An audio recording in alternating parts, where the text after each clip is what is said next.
শুভেন্দু অধিকারী বলেছিলেন 1,20,00,000 নাম বাদ দেওয়া হবে, রোহিঙ্গা এবং বাংলাদেশি মুসলমান।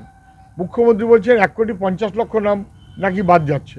আমি জানি না বিজেপি তৃণমূল বোঝাপড়া করেই কথা বলছে কিনা, কার নাম বাদ দেবে ইত্যাদি ইত্যাদি ভেবে রেখেছে কিনা, কিন্তু মৃত মানুষের নাম বাদ দিতে হবে এটা যেমন সত্য, তেমন নির্ভুল ভোটার তালিকা করতে গেলে যোগ্য মানুষের নামও বাদ দেওয়া যাবে না। একজন 1,20,00,000 আর একজন 1,50,00,000। বিজেপি তৃণমূলের বোঝাপড়া বরাবরই একটা কোথাও না কোথাও আছে, মাঝে মধ্যে ধরা পড়ে যায়। মুখ্যমন্ত্রী বড় আবোল তাবোল কথা বলেন।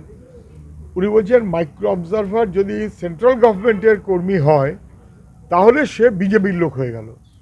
প্রকারান্তরে হয়তো উনি বলতে চাইছেন যে মাইক্রো অবজারভার অথবা যে কেউ যদি রাজ্য সরকারের কর্মী হয় তারা কি সবাই তৃণমূল? না, রাজ্য সরকারের কর্মীরা সংখ্যাগরিষ্ঠ, তারা তৃণমূলকে ঘৃণা করে, ভয় পায়, ভয়ে চুপ করে থাকে, তারা তৃণমূলের সমর্থক নয়।